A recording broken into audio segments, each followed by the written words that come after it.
Professor, respected professor and my dear students, I welcome you all to another session of RAISA DNB online academic activities. Today we have RAISA session. I request first who is going to present? Dr. Praba. Dr. Praba, you want to present first? Yes, sir, I'll do, sir. Okay, over to Dr. Praba. Yes, sir. Thank you, sir.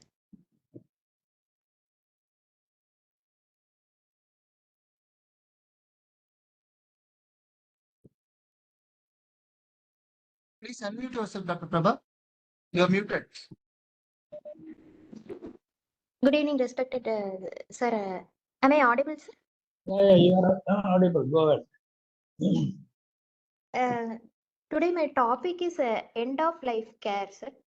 End of life care by definition means patients who are approaching death are likely to die within the next 12 months.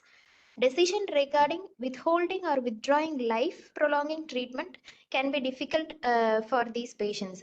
End of life care encompasses more than such treatment decisions, and provision of good end of life care falls within the duties of a doctor. Ethical principles under decision making. First one, equality and basic human rights. Same standard care should be provided to any patient under any circumstances without discriminating them based on age, disability, ethnicity, or belief. Every patient has the right to privacy and confidentiality. Second principle, presumption in favor of prolonging life. Even though they are approaching death, the treatment decision should never be motivated by the desire to hasten death, should always be in favor of prolonging life. At the same time, when the patient is expected to experience unnecessary suffering, the need to alleviate this overrides the requirement to prolong life. Third principle, presumption of capacity. All the patients should be presumed to have capacity until proven otherwise. Standard test for capacity has four elements. The patient should be able to understand relevant information, retain information, weigh the balance, arrive at a decision, and communicate the same to the care provider. Withdrawing or withholding life-sustaining treatment.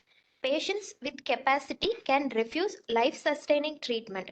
However, they cannot oblige doctors to provide such treatment, whether the doctor feels that this is not in their best interest.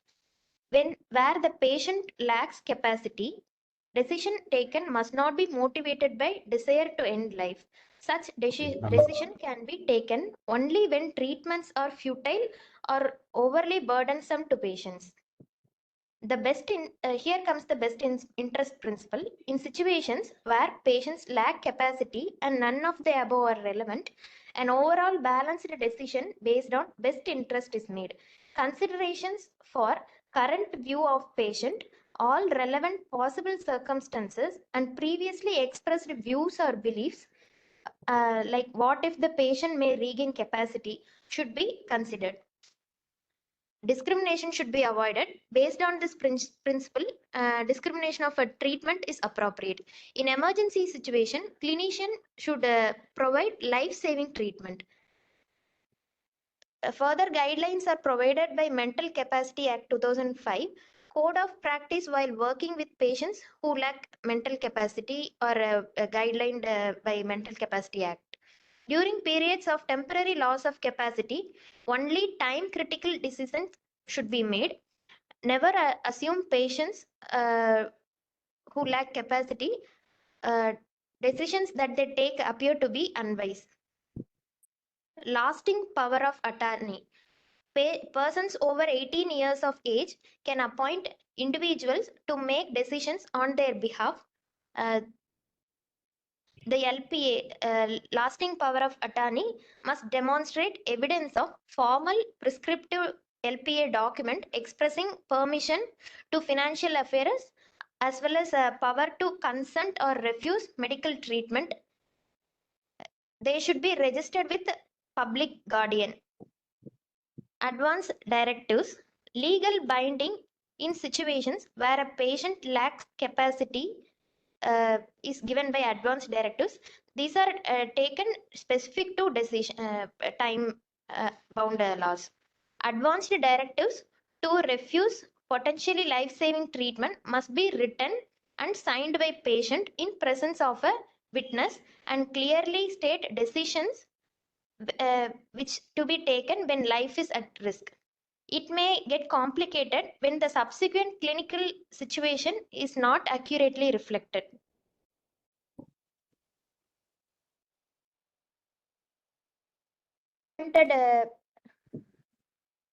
Deputies, when decision regarding patients uh, without capacity is needed, court-appointed deputies can be used. This person is often a patient's relative. Independent Mental Capacity Advocate Service (IMCA). This comes under a Mental Capacity Act for people who lack capacity and who do not have family or next of kin. They are specifically trained people and they have professional knowledge about the clinical situations. They usually come from the local health boards and local authorities. End of life care pathway. One of the commonly practiced pathways was Liverpool Care Pathway, developed by Royal Liverpool University Hospital and Marie Curie Hospice. Liverpool Care Pathway, it has been initiated after agreement by a multidisciplinary team that illness is not a reversible process and the patient is entering final stages of life. It recommends professional review and treatment symptoms like nausea, pain, and dyspnea. The drawbacks of LCP pathway are poor training, lack of nursing compassion, uh, junior doctors expected to make decisions beyond their competence, and reassessment showed 3% of the patients had survival chances. So special situation of end of life care where the decision making is complicated or artificial nutrition and hydration. They can be withheld or withdrawn when not deemed in overall best interest of patients, like any other medical therapy, to be tested every time before the law. Cardiopulmonary resuscitation, though CPR has a reasonable success rate if life saved, failed CPR can cause damage to internal organs, hypoxic brain injury, death in an undignified and traumatic manner, and increased disability even if spontaneous circulation is restored. Patient with capacity should provide a clear written do not attempt cardiopulmonary resuscitation format. The legally competent attorney, it is the kin of the patient, can give refusal of CPR for the patient without capacity after clear explanation to them. Lawsuits happen when do not attempt CPR order been made without the knowledge of the patient or family or against their wishes. In the matter of whether a patient or next of kin can proceed CPR against best medical opinion, law is clear and medical professional cannot be forced to deliver CPR. Next comes assisted suicide and euthanasia.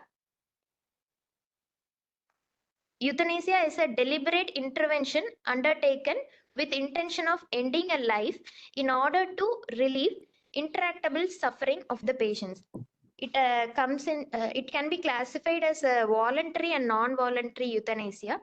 Voluntary, it is in patients with capacity. It is for the preservation of their basic human right.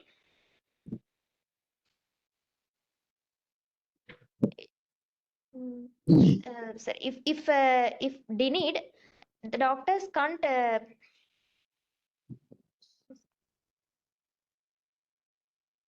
Excuse me, sir.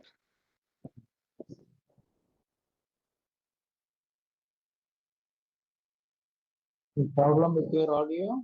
Voluntary euthanasia, it is done in patients with capacity. Non-voluntary, patients who do not have a capacity, and it is further classified as active and passive euthanasia. Active euthanasia, intentional act to kill a terminally ill patient by various means, like injecting a patient with lethal dose of drug. It is active euthanasia is accepted in countries like Canada, Germany, Netherlands, Luxembourg, Western Australia, Queensland, and Tasmania. Passive euthanasia is an act of withholding or withdrawing life supports with an intention of allowing a patient to die, which is legal in India. Assisted suicide, it is a term different from euthanasia. It is medical aid in dying, in which patients take medications to end their own lives with the help of others, usually medical professionals. Physician assisted suicide, PAS, which is according to law for the location, the physician can give a written prescription for the lethal dose of drugs. Patient should have capacity and should give a clear written consent for the procedure. Doctrine of double effect. Treatment administered by doctors to alleviate symptoms or sufferings may have known predictable side effects which can shorten the life. Different form of physician assisted suicide has the primary intent. It should not have the primary intent to end the life. The doctrine of double effect happens commonly with titrated analgesia and sedative drugs. End of life care works on counseling of patient and their family thoroughly about the consequences before and after, providing informed written consent, respect patient autonomy and decision making, facilitating communication, addressing emotional needs, use resources like counselor, spiritual advisor or support groups, collaboration and teamwork, additional consideration for cultural sensitivity, ethical consideration, emotional impact of end of life experiences, and seeking support within the healthcare community. That's all, sir. Thank you, sir. Very good. Very good. This is a very great topic. Under what category of medicine this topic comes?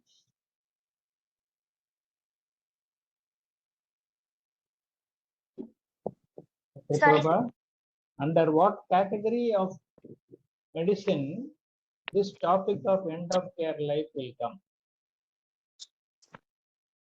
Any particular care you got, you know of? Have you heard of palliative care? Okay. So this end of care life or the decision to decide how one person's life should end comes under the concept of palliative care. Okay?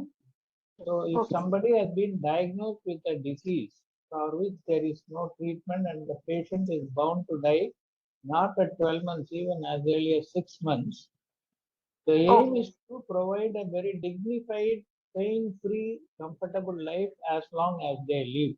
That is the main idea of end of care life. And how doctors can help the patient to lead such life until their last breath is the concept of end of care life. Okay? So,